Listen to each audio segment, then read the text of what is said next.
estiver devendo alguma nota, digamos assim, senão vocês estão liberados. Mas aí a gente conversa um pouquinho melhor depois da apresentação de vocês, tá bom? Então, podem iniciar. Eu vou desligar meu microfone, aí, se puder complementar, se vocês não se importam, alguma coisa estilo semana passada, né, alguma coisa pontual, se eu puder interrompê-los, a gente vai conversando, tá? Boa apresentação, pessoal.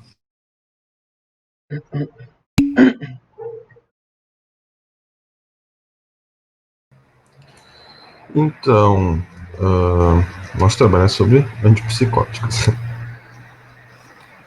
Primeiramente, para conseguir definir o que são antipsicóticos, né, as medicações, a gente precisa definir o que é a psicose, efetivamente. Então, a psicose é uma síndrome neurológica, ela é geralmente associada à ação de neurotransmissores, como a dopamina e a serotonina, e a gente sabe que esses neurotransmissores exercem muitas funções no cérebro, são muito importantes para a comunicação entre neurônios e atuam em várias partes do organismo.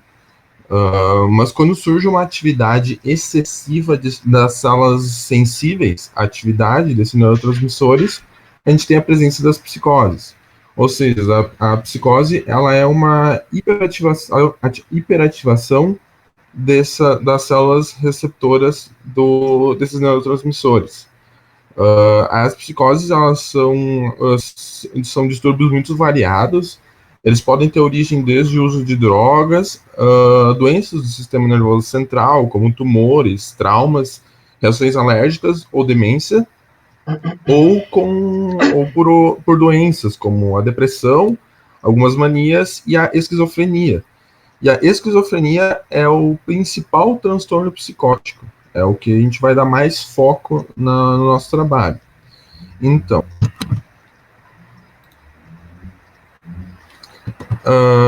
os sintomas que a esquizofrenia ela apresenta, eles são classificados como positivos. Esses positivos eles se referem a sintomas que são em decorrência de uma hiperatividade de alguns processos neurológicos. E esses sintomas, eles são, por exemplo, o delírio, alucinações, pensamento e fala desorganizados e comportamentos anormais e agressivos. Tem ainda também os negativos. Os negativos, eles são o inverso, né? Que é quando a gente tem uma inibição de alguns processos cognitivos. Os sintomas ele incluem isolamento social, redução na produção e influência de pensamento e fala, e o embotamento afetivo, que é a dificuldade, digamos assim, de estabelecer relações, de estabelecer um contato afetivo. Pode também haver redução na cognição, que tem relação com atenção e memória, que tem ansiedade, depressão e pode evoluir para uma tentativa de suicídio. Aqui a gente tem alguns dados sobre a esquizofrenia na população. Em geral, o primeiro episódio ocorre na adolescência ou em adultos jovens, onde 25% apresentam somente um episódio agudo. E 25% eles apresentam um estado permanente desses sintomas, e 50% dos indivíduos vão ocorrer episódios ao longo da vida. E a esquizofrenia ela tem uma prevalência de 1% na população em geral. Então, sobre os medicamentos antipsicóticos, eles visam diminuir ou eliminar esses sintomas. Tanto faz se eles têm origem de pacientes esquizofrênicos, ou em caso de mania, demência, ou também pelo uso de drogas. Então, esses antipsicóticos eles vão servir tanto para tratar a esquizofrenia, efetivamente, mas também, se caso alguma droga cause esses mesmos sintomas, essas medicações elas são capazes de controlar isso, ou diminuir ou eliminar esses sintomas, né? Esses medicamentos eles agem nas sinapses entre os neurônios, que bloqueando a atividade excessiva das células sensíveis a esses neurotransmissores. E a gente vai ver que diferentes tipos de antipsicóticos, eles atuam em diferentes tipos de neurotransmissores. E essas medicações, elas são divididas em antipsicóticos de primeira geração, que são chamados de típicos também. Eles são de primeira geração porque eles foram feitos antes, né? E os de segunda geração, que são os atípicos, eles são as versões mais recentes desse tipo de medicação. Os típicos, eles são fármacos que têm uma ação mais proeminente em receptores D2, que a gente vai explicar depois certinho o que é esse receptor. E os atípicos, eles também atuam nesse receptor, mas de uma forma menos marcante, diminuindo os efeitos colaterais. Ou seja, os de primeira geração, eles vão ter uma ação mais intensa, digamos assim, e devido a essa ação intensa, ele vai acabar gerando alguns sintomas indesejados, enquanto que os de segunda geração, eles já vieram, digamos, com melhorias que possibilitam a eles não causar esses efeitos colaterais.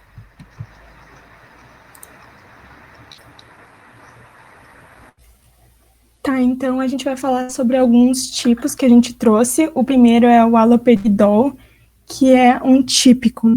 Ele é usado em pacientes com esquizofrenia no tratamento de delírio e alucinação, assim como em comportamento de desconfiança, agitação e confusão em idosos. Ele pode ser utilizado também em pacientes infantis que apresentam psicose acompanhada de excitação psicomotora. É utilizado também para diminuição do comportamento agressivo e alteração de comportamento geral, como tics, soluços, náuseas e vômitos. Ele não deve ser utilizado em pacientes comatosos, com depressão do sistema nervoso central devido à bebida alcoólica ou a outras substâncias depressoras. Ele também é contraindicado para pacientes com doença de Parkinson, demência por corpos de Levy e paralisia supranuclear progressiva. Ele também é contraindicado para pacientes com alteração no sangue. E ele não deve ser utilizado em crianças menores de 3 anos na forma de comprimido ou na forma injetável em criança de qualquer idade.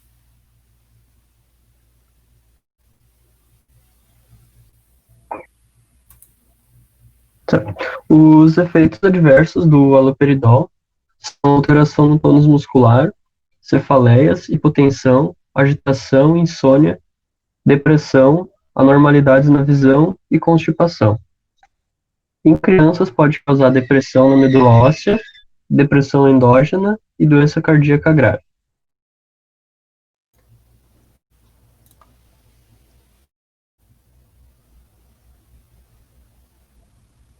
A clorpromazina é um típico também.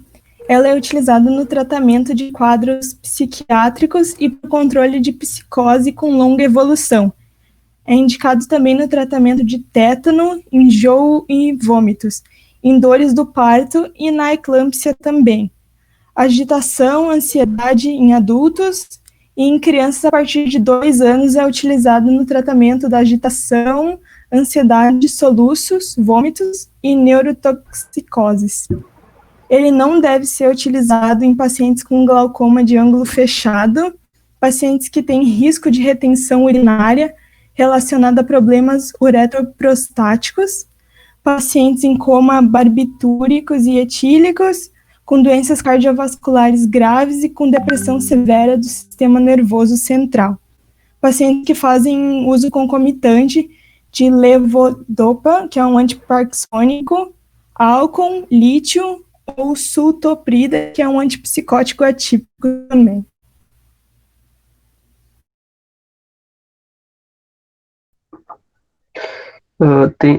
A clorpromazina tem como efeitos diversos o ganho considerável de peso, sedação, sonolência, movimentos musculares irregulares e involuntários, hipotensão ortostática, convulsões, aumento do intervalo QT no eletograma e intolerância à glicose.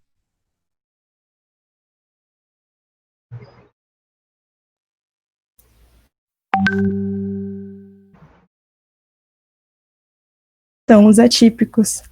A clozapina é utilizada principalmente na redução do comportamento suicida recorrente em pacientes com esquizofrenia, especialmente em pacientes que não respondem ou que são intolerantes a outros antipsicóticos. É indicado também para pacientes de Parkinson que apresentam transtornos psicóticos, diferente dos outros que não poderiam ser utilizados por esses pacientes. Ela é contraindicada para crianças e adolescentes, mulheres que estejam amamentando, pacientes com distúrbios sanguíneos, que tenham leucopenia especificamente, doenças de medula óssea, intestino, fígado, rim ou coração, que possuem convulsões não controladas ou que têm problema de abuso de álcool ou drogas.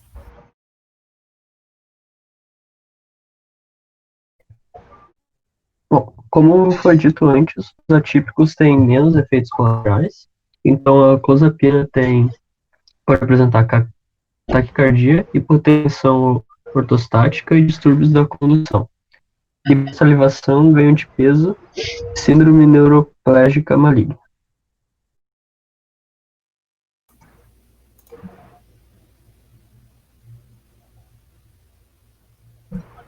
A risperidona, então, é utilizada no tratamento de curto prazo de manias ou episódios associados ao transtorno bipolar.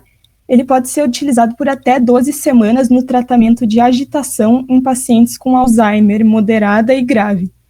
É usada também no tratamento de irritabilidade, agressividade, crises de raiva, angústia e mudança de humor associada ao transtorno autista em crianças e adolescentes, assim como no estresse pós-traumático, transtorno obsessivo compulsivo e a síndrome de Tourette. E a risperidona apenas não é indicada para pacientes que apresentam sensibilidade aos componentes da fórmula.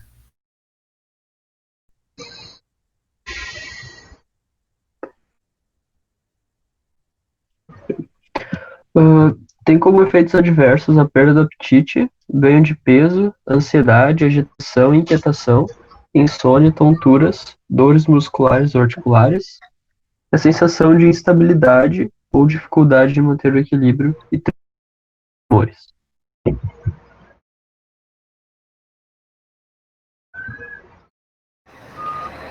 Então, sobre a farmacocinética dos antipsicóticos, a principal característica que eles apresentam é a lipossolubilidade. Essa característica ela vai facilitar a absorção e a penetração no sistema nervoso central. Por que isso? A gente tem uma barreira que se chama barreira hematoencefálica e ela é constituída de células endoteliais que estão extremamente agrupadas. Então, o transporte de substâncias hidrossolúveis é muito dificultado. Isso é uma barreira que justamente protege nosso sistema nervoso central para que não pode ser qualquer substância que consiga atravessar. E por as células ter a questão da membrana que é constituída de lipídios, né, uma dupla camada lipídica, quanto mais lipossolúvel essa medicação ser, mais facilitado vai ser o transporte para conseguir entrar no sistema nervoso central. Por isso que as medicações que elas têm uma ação no sistema nervoso central vão ter essa característica de lipossolubilidade. Aqui a gente tem algumas características mais específicas de cada medicamento. O haloperidol vai ter em formato de gotas, comprimido injetável. Após a administração via oral, o pico plasmático ocorre entre 6 a 8 horas ou 20 minutos se for administrado intramuscular. A biodisponibilidade dele fica em torno de 60% a 70%, e uma ligação média às proteínas plasmáticas é de 88% a 92%. Uma meia-vida de 24 horas quando administrado em via oral e 21 horas quando administrado intramuscular. E a metabolização dele ocorre em grande parte pelo fígado. Ele é excretado através de fezes e urina, as fezes representam 60% da excreção e a urina 40%. A clorpromazina ela tem também gotas comprimido injetável, Ela é rapidamente absorvida tanto via oral quanto intramuscular, e a biodisponibilidade dela fica em 50%. Ela tem uma boa difusão nos tecidos e uma ligação plasmática de 90% às proteínas plasmáticas. Né? Possui uma meia-vida curta, apenas de algumas horas, mas a eliminação é lenta e prolongada, que dura em torno de 4 semanas ou até mais. Sofre bastante efeito de primeira passagem no trato gastrointestinal e tem uma intensa metabolização hepática. Justamente por isso que a gente tem essa menor biodisponibilidade. E a excreção também ocorre através de fezes e urina.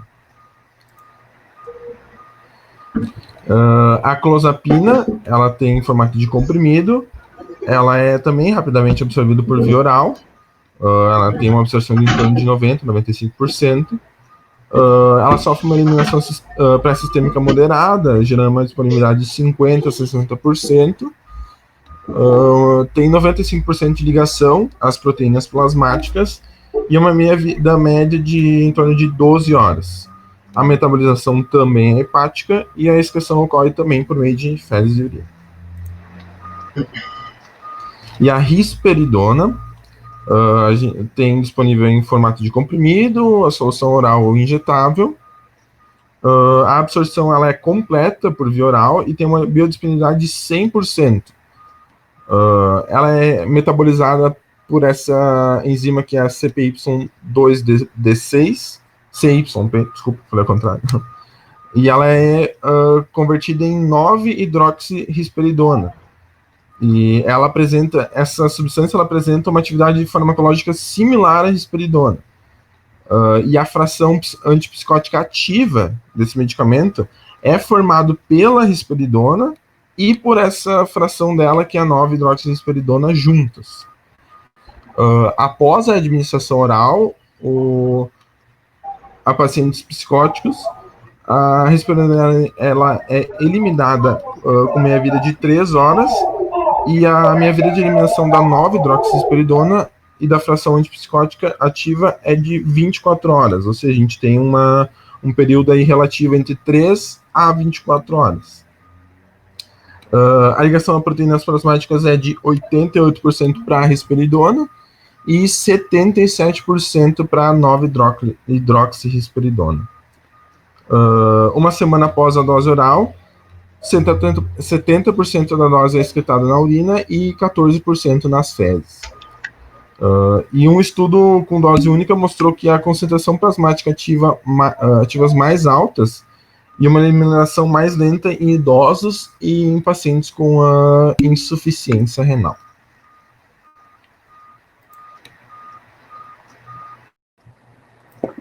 Sobre as interações dos antipsicóticos com outros fármacos, então.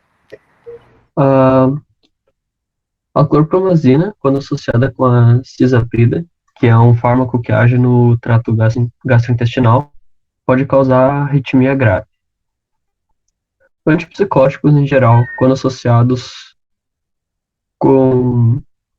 Antipsicóticos, em geral, assim como antihistamínicos, antiepiléticos e antidepressivos, podem potencializar a manifestação de inúmeros efeitos adversos. Em destaque, a exacerbação do efeito depressor do sistema nervoso central. As interações ocorrem todas com a metabolização dos fármacos, sendo que ou eles vão induzir a enzima 3A4 ou vão inibir. A carbamazepina, por exemplo, diminui o nível plasmático e, por consequência, a eficácia, porque ela induz a enzima que metaboliza os antipsicóticos. A fluoxetina e a fluvoxamina, dois antidepressivos, aumentam o nível plasmático e, por consequência, os efeitos adversos, que são os efeitos extrapiramidais, que já foram ditos anteriormente.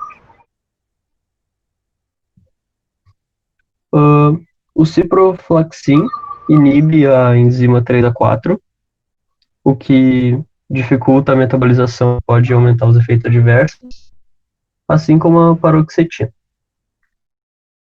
A fenitina, assim como a fluvoxamina, induz o metabolismo, ou seja, diminui o nível sérico da substância.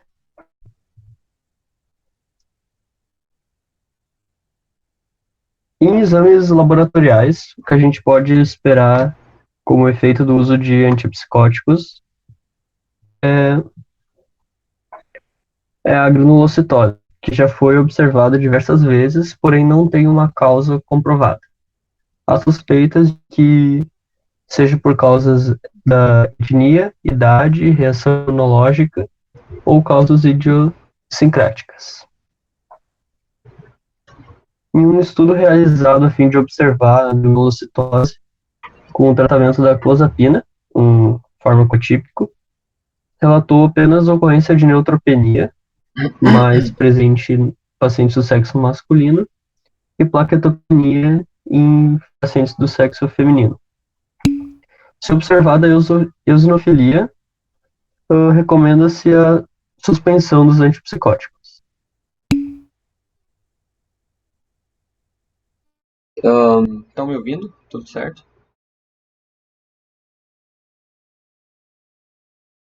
Estão me ouvindo?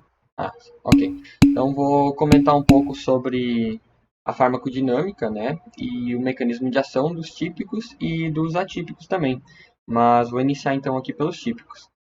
Os antipsicóticos, né, os típicos são antagonistas dos receptores adrenérgicos A1, estaminérgicos H1, muscarínicos M1 e dopaminérgicos D2, e são capazes de bloquear as 4 vias dopaminérgicas, melhorando substancialmente os sintomas positivos da esquizofrenia, né, e causando reações adversas. Aqui tem uma imagenzinha, tá? Por exemplo, o haloperidol, a tioridazina, a clorpromazina, né, primeira geração, e os receptores com quais eles têm mais afinidade, né? Essa palavra no centro do círculo verde, né, neurolépticos, é a mesma coisa que antipsicóticos, é que antigamente os médicos, né, da época, as pessoas chamavam assim, neurolépticos. Então, a primeira via, né, é a via mesolímbica, ou de recompensa. E quando há alteração, né, neural na liberação da dopamina, o neurônio pré-sináptico ele libera uma grande quantidade de dopamina na membrana pós-sináptica.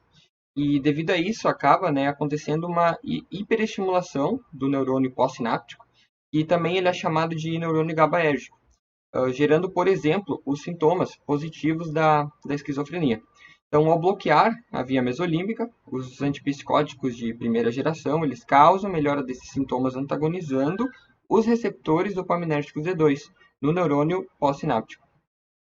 Num paciente com esquizofrenia, né, a liberação da dopamina nos receptores dopaminérgicos, ela inibe a produção de GABA. E sem GABA ocorre um considerável aumento, né, da atividade neuronal do tálamo.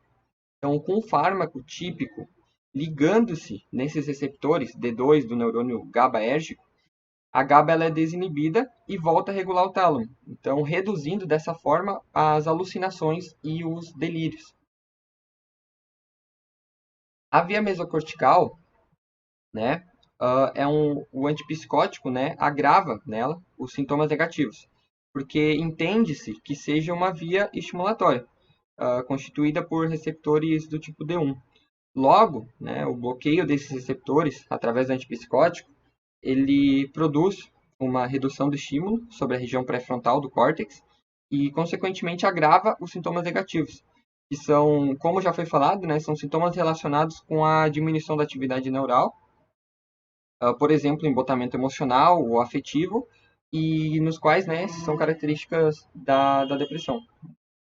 Aqui tem uma imagenzinha onde ilustra, né, a via mesolímbica sendo inibida, e com essa inibição da via mesolímbica, através do fármaco, são reduzidos os sintomas positivos, as alucinações e os delírios.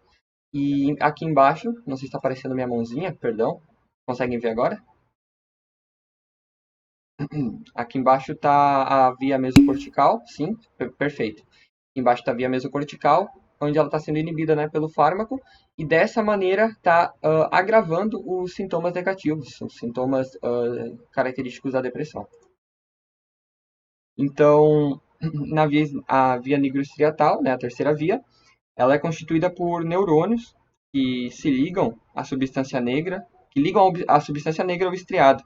E esses neurônios eles são dopaminérgicos e ligam-se, né, nos receptores D2 do estriado, que são neurônios colinérgicos.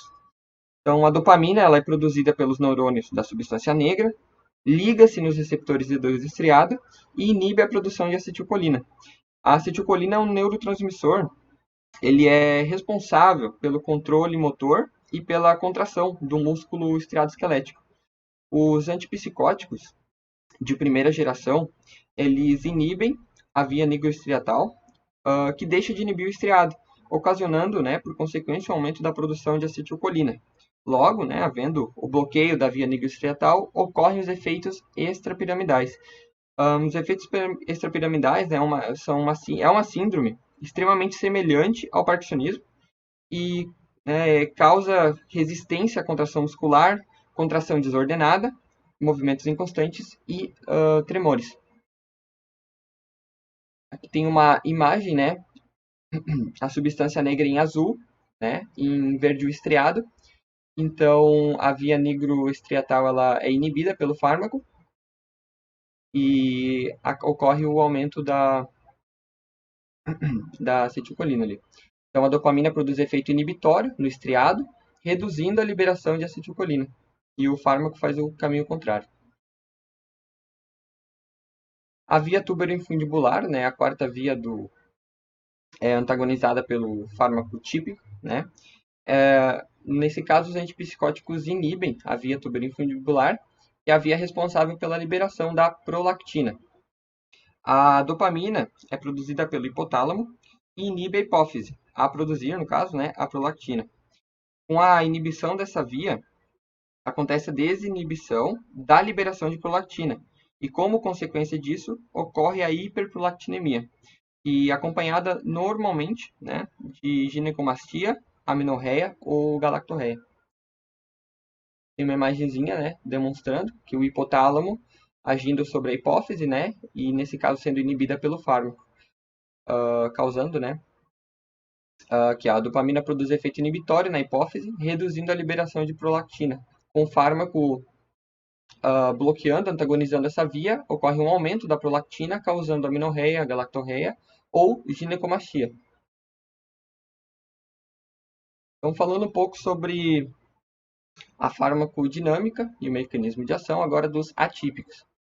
Os antipsicóticos de segunda geração atípicos são muito semelhantes com os de primeira geração quando a gente trata de mecanismo de ação. Eles têm mais afinidade e bloqueiam primeiramente receptores serotoninérgicos, 5-HT2A, mas também causam bloqueio nos receptores dopaminérgicos D2. Vou passar aqui falando um pouquinho então. Tem uma imagenzinha ilustrando, né? Então, alguns aspectos gerais, né? Ele tem baixa incidência de CEP. CEP é síndrome extrapiramidal, que é o efeito adverso principal do antipsicótico típico. Então, nos atípicos tem baixa incidência disso. Melhora a função cognitiva, né? São eficazes nos sintomas negativos, sintomas depressíveis.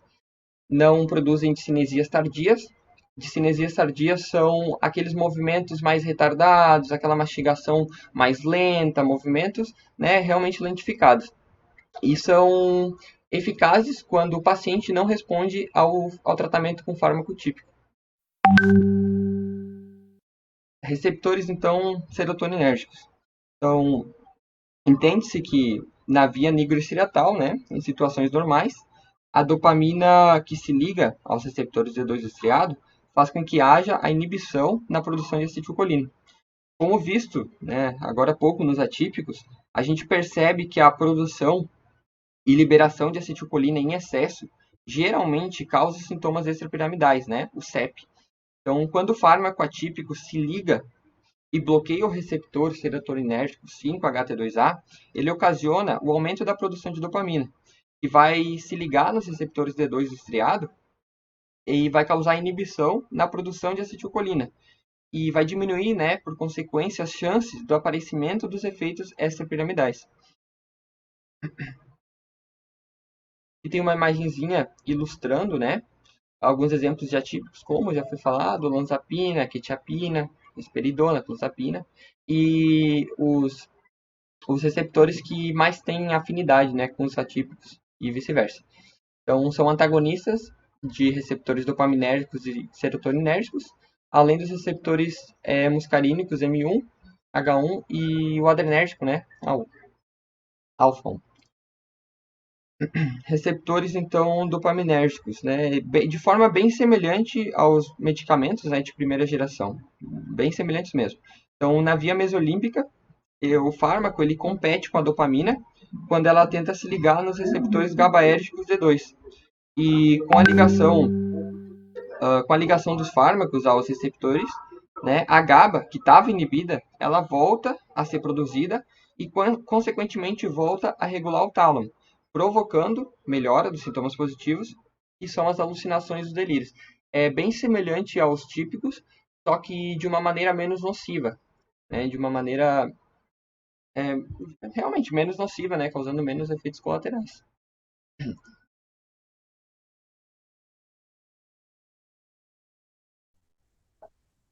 Bom, sobre as informações relevantes na terapia.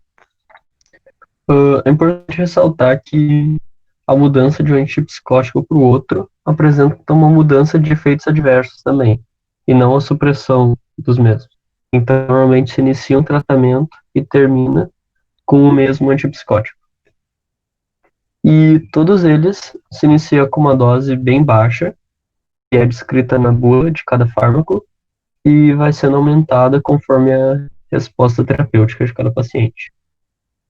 Aqui nesse slide tem a do alopediol, a da clorpromazina, que é mais utilizada por ter uma ampla janela terapêutica, e a dose inicial em crianças.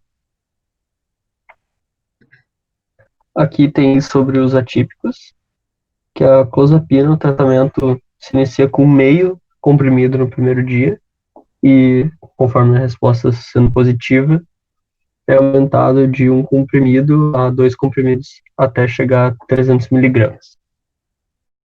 E a risperidona, a dose inicial é de 2 miligramas e pode ser aumentado para 4 miligramas. Tem estudos que mostram que doses superiores a 10 miligramas por dia mostram apenas um efeito nos efeitos diversos e nenhuma alteração na eficácia do fármaco.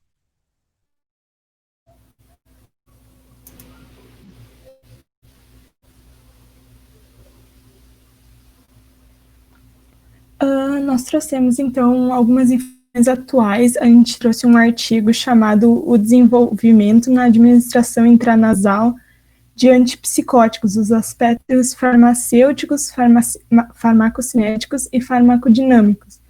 Então, esse trabalho é uma revisão de diferentes sistemas de administração via intranasal e formulações de fármacos que foram desenvolvidos, assim como analisar as vantagens e as desvantagens.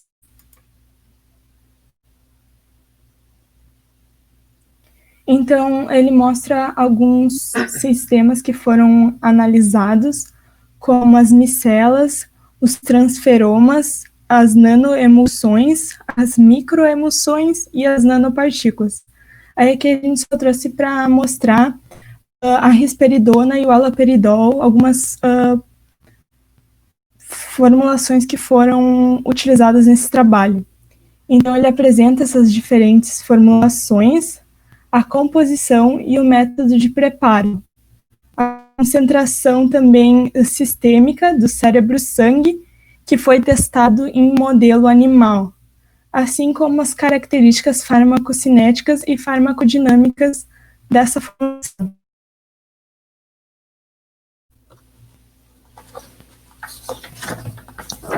Então, algumas conclusões que foram feitas nessa pesquisa. Os transferomas foram as únicas formulações que, quando comparadas com a administração de uma solução do fármaco correspondente pela via intravenosa, obtiveram concentrações cerebrais inferiores. Todas as formulações às quais foram realizadas a avaliação de toxicidade mostraram-se seguras para a mucosa nasal humana. O tamanho das partículas ou gotículas das formulações testadas não parece ter efeito diferenciador na obtenção das concentrações cerebrais. Sendo assim, é difícil escolher uma das formulações e considerá-las a melhor, pois todas demonstram algum tipo de potencial com alguns resultados promissores.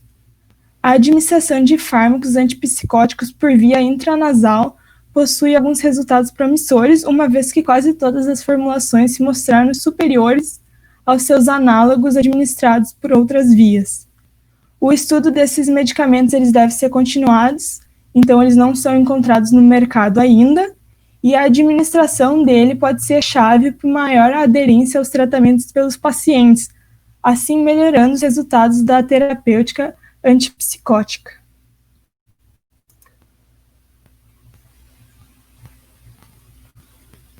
E aqui a gente tem as nossas referências. Esse é o trabalho, professora, está apresentado. Perfeito, Franco. Estava esperando vocês ali. Eu vi que tu entrou, daí eu ia falar e parei de falar aqui. Parabéns, gente, pelo trabalho. Excelente trabalho, tá? Não sei se vocês curtiram também, mas para mim é um assunto que eu amo. Eu acho que é algo fantástico, extremamente complexo, e achei muito bacana, assim, parabenizo muito vocês, porque realmente falar de via mesolímbica, túbulo infundibular, mesocortical, não é algo simples, né, é algo extremamente complexo, e vocês trouxeram, inclusive, explicaram exatamente, mostrando os esqueminhas, né. Vocês usaram, eu gosto muito daquele esquema que vocês fizeram, uma bolinha com os receptores ao redor. Vocês pegaram do Stahl, essas referências? Eu estava olhando aqui no final, ou de certo algum autor que já, tá, o Stahl que usa, né, o de psicofarmacologia, que usa, ele que inicia com essa forma de simbologia, e aí todo mundo segue, tá, esse cara, na parte de psicofarmaco, a gente usa demais, referencia demais o Stahl. Ele realmente tem não sei se vocês já, enfim, quem gosta dessa parte de psicofarmaco, a parte de central dele é muito legal, os esquemas, enfim, como ele trabalha. Muito, muito bacana, eu acho que ficou super claro para todos, assim, essa grande diferença que o grupo todo trouxe, né, eu vou apenas repetir o que eles já trouxeram aqui, mas só trazendo esse paralelo, que eles também já fizeram, tá, eu vou só repetir realmente para a gente ficar bem atento a essas questões e fixar bem essa grande diferença, né, do típico, mais antigo, 1950, 60, clopromazina dos primeiros, e depois, um pouquinho mais adiante, os atípicos, risperidona, olanzapina. Hoje se fala muito mais em gerações 1, 2, 3, porque todos os medicamentos, eles vão tendo gerações diferentes, e hoje a gente tem o aripiprazol e alguns parecidos, que tem gente que comenta que são novas gerações, porque eles não têm aqueles efeitos adversos clássicos da primeira, como o grupo falou, o parkinsonismo farmacológico, o aumento da prolactina, e daí o paciente, né, começa com ginecomastia, os homens, as mulheres começam, inclusive, a produção de leite em função do aumento dessa prolactina, né, tem um dos medicamentos antipsicóticos que ele é utilizado para estimular a amamentação, né, ele é um antipsicótico, mas a gente usa o efeito adverso dele, aumento da prolactina, para estimular essa questão da produção do leite em mulheres que não produzem uma quantidade muito significativa, tá, mas ele é um antipsicótico, como a superior, né, a base dele é um antipsicótico. Quando a gente vai para uma segunda geração, olanzapina, risperidona, clozapina, a gente tem uma ampliação no sentido de sintomas que a gente vai conseguir combater. Os típicos, a gente basicamente controla os sintomas positivos, que o pessoal falou, né, as alucinações, os delírios, a psicose em si, aquela agitação motora, muitas vezes até alucinação, agressividade, tudo isso é positivo. Quando a gente vai para os atípicos, por ter essa maior amplitude em termos de receptores farmacológicos, como o grupo bem mostrou ali, vão ser muito mais receptores que vão ser bloqueados, ativados nos seus mecanismos de ação, a gente vai conseguir controlar muito mais coisas, além dos sintomas positivos, né? A risperidona em crianças autistas, sim, Jéssica, muito bem colocado, porque muitos antipsicóticos, eles vão ter uma segunda indicação no autismo, porque no autismo também a gente tem um desafio gigantesco em termos de tratamento, a gente não tem substâncias específicas para tal, então a gente trabalha muito dentro da questão dos antipsicóticos, porque tu vai ter que tentar caracterizar, se tu pegar a esquizofrenia e pegar o sintoma negativo que eles comentaram, que seria o embotamento afetivo, o isolamento social, muitas vezes a gente vê isso no autista, né, e aí uma risperidona, que é essa que tu tá colocando aqui, ela tem, além de mexer num sintoma positivo, ela mexe num negativo também, e muitas vezes ela consegue mexer no cognitivo, ou atencional, né, que a criança, ela fica desatenta, ela tem um prejuízo cognitivo muito grande. Por que isso? Eles explicaram aqueles montes de vias, né? Aquilo ali no paciente esquizofrênico, em especial, é totalmente descontrolado. E aí a gente vai ter uma liberação muito alta de glutamato. Glutamato é excitotóxico, ele é neurotóxico, ele mata neurônio. E aí sim, por isso que a gente vai ter esse problema de cognitivo. Quanto mais velho esse paciente não tratado, maior vai ser o prejuízo cognitivo dele. Então hoje a gente busca substâncias que também sejam neuroprotetoras. Sim, tu tens bem fortemente a questão da dependência, né, mas tu consegue fazer uma retirada, se necessário, Janara, tu consegue fazer, tá? Porém, como é uma doença que nós não temos cura, e dificilmente ele vai fazer uma retirada, ele vai fazer muitas vezes ao longo da vida troca de medicamento, porque aquele ali agora não precisa mais, porque agora ele não tem mais tanto sintoma negativo, ele foi mais para sintoma positivo, e daí eu faço essas trocas dentro do tratamento, tá? Mas a dependência maior que a gente vai ver é o pessoal que vai falar de ansiolítico, provavelmente benzodiazepínicos, tá? Daí ali sim, a dependência é maior, tá já preta mesmo. A carência respirando causa falta de apetite, porque a pessoa ganha peso. Excelente pergunta, Karine. Fantástica. Karine, assim, ó, todos os medicamentos, a gente estava comentando sobre essa questão, eu estou respondendo aqui, não sei se o grupo quer falar. O grupo quer falar? Desculpa. Vocês sabem como eu sou, né? Já me conhecem um pouco. Querem falar, gente, essa questão? Pode falar? Tá. Vou seguir falando, então. Como essa questão dos típicos, aqueles primeiros, né, mexerem basicamente na via que tem um bloqueio dopaminérgico, então mexe no nosso movimento fino, quando a gente vai para os atípicos, a gente vai mexer em muito mais receptores. E uma dessas funções que vai ser comprometidas é toda essa parte metabólica. Então, os antipsicóticos atípicos, apesar de serem mais novos, de mexerem em mais sintomas, eles têm um efeito adverso gravíssimo, que é o desenvolvimento de síndrome metabólica. Todo mundo vai ter? Não. É um percentual que pode desenvolver a síndrome metabólica. O que seria essa síndrome metabólica?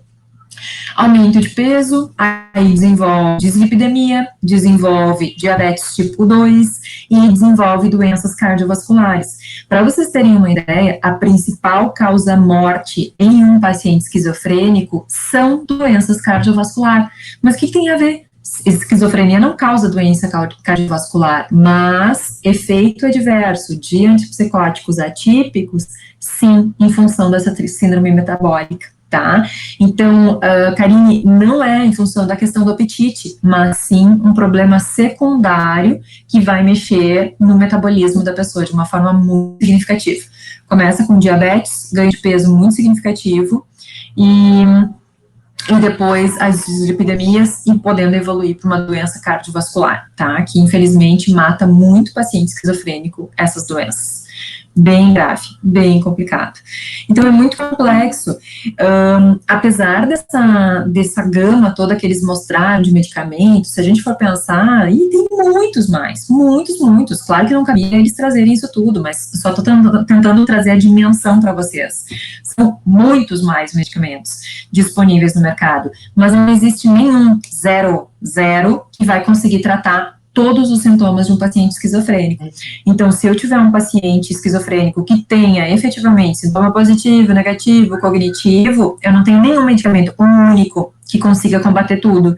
Eu vou ter que fazer combinações. E aí, quando eu combinei, eu vou ter, com certeza, dificuldade na adesão, porque eu vou ter mais efeitos adversos, eu vou diminuir a qualidade de vida daquele paciente e eu também posso desenvolver doenças secundárias.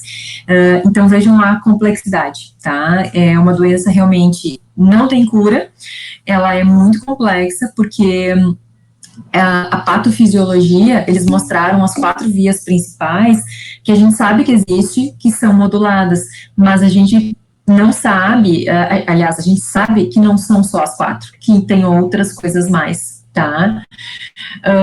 Sim, Ana. Sim, perfeito. Não, mas vocês trouxeram um super bom seminário de vocês, não diminuiu, não perdeu em nada a qualidade.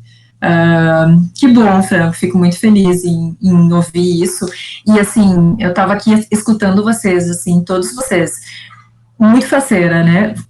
Vocês falando de mecanismo de ação, falando de questão farmacocinética, explicando barreira hematoencefálica, a lipofilia, a afinidade em função da bicamada lipídica, fantástico, né? Hoje eu finalizo essa turma aqui, ó, feliz da vida, porque com certeza esse seminário, acho que a gente já comentou isso, às vezes é chato, né? Que saco, ter que fazer um seminário, blá, blá. Não, é quando vocês conseguem compilar tudo que vocês aprenderam ao longo da disciplina, vocês vão ter que entender essa base toda que a gente discutiu para vocês construírem o de vocês.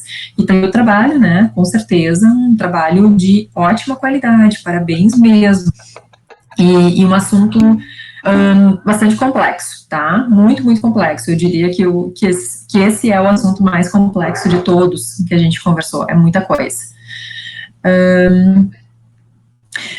Ótimo. Bem pensado também, Jéssica. Posso responder essa pergunta? Pode falar. Então, essa pesquisa que foi feita, ela foi só testada no modelo animal ainda, então, tipo, não foi testada em humanos. Mas eles imaginam que vai ter menos efeitos adversos, tanto pela adesão dos pacientes, que vão ter uma melhor adesão por ser mais fácil de ser administrada, mas... como é que eu vou explicar? Eu esqueci as palavras, mas eles acreditam que vai ter menos efeitos adversos, por isso que eles estão continuando a pesquisa, mas ainda não tem nenhum testado em humanos para comprovar essa teoria. Eu não sei se eu tinha comentado com vocês, enfim, minha formação toda é desenvolvimento de antipsicótico, né? A gente terminou com uma patente e vários potenciais que a gente continua trabalhando com essas medicações. E um dos trabalhos que a gente fez é justamente a olanzapina, que a gente nanoencapsulou, então ela está numa nanocápsula, isso permearia mais facilmente na barreira hematoencefálica, e a gente administrou nos ratos por via intranasal. E a gente conseguiu verificar, através da parte da histologia cerebral, que chegou numa quantidade 90% maior do que via sistêmica. Se eu tomasse aquele medicamento por via oral no rato, se eu desse para ele por via oral, a gente teria, né, uma chegada muito menor. Quando eu botei por via intranasal, chegou 90% a mais. Essa otimização toda da chegada é fantástica, porque a gente diminui muito efeitos adversos. Além do que a Ana acabou de comentar, tu vai ter muito mais adesão pela tua facilidade de uso intranasal, né? E até numa crise, vocês imaginem, o paciente entra numa crise psicótica, o que a gente faz hoje? Um haloperidol, um aldol intramuscular para se fixar com aquilo, né? Quando tu teria essa facilidade do intranasal. E se vocês acompanharam, esse ano entrou a Anvisa validou no Brasil a esquetamina, né? A esquetamina, ela é acetamina com algumas modificações, então ela entrou no mercado como o nosso primeiro antidepressivo intranasal. Ela está disponível, tá? Então temos aí uma proposta já de um medicamento bem validado, tudo mais, por via intranasal. A Ana comentou, tudo isso, a gente está a um passo de entrar nessa parte com humanos, Ana, porque realmente tem muita coisa disponível, e é exatamente a análise que vocês trouxeram no trabalho de vocês. Esse artigo, né, que vocês trouxeram, é um artigo muito legal, porque justamente ele faz esse compilado entre vários artigos, para tentar comparar qual seria a melhor nanoestrutura, porque a maioria é nanoestrutura, se seria um lipossoma, uma nanocápsula, enfim, qual seria a composição dessa nanocápsula, e ele chega, né, essa questão de que cada uma tem as suas vantagens. Então, provavelmente, agora vai se avaliar toda a questão de segurança, e aí sim, pode-se partir para avaliação clínica, aí começam os ensaios clínicos. Como foi validado já esse antidepressivo intranasal, podem ter certeza que mais uns 4 anos, talvez, eu diria até antes, tá? Mas vamos chutar em uns 4 anos, a gente vai começar a falar de antipsicótico intranasal, com certeza. Andressa, com certeza é a via de administração, Andressa, pela facilidade, tá? Que tu tens em termos de barreiras. Quando tu faz por via oral, vocês viram que nós temos toda aquela questão de metabolismo hepático, de primeira passagem, vai para o sangue, aí sim tu tens essa entrada pela barreira hematoencefálica, tá? Então, tudo é muito mais complexo pela via oral. Mas, por que ela é tão utilizada? Porque até o momento ela é a que apresenta maior adesão do paciente, né? Mas agora, intranasal também tem uma chance muito grande, tá? Esse artigo legal, põe o link aí mesmo, ele é muito bom, ele é muito legal. Eu não sei se vocês têm mais perguntas, a gente pode ficar a aula inteira falando sobre esse assunto. Muito bom. Não? Tá, então vamos escutar a Andressa agora.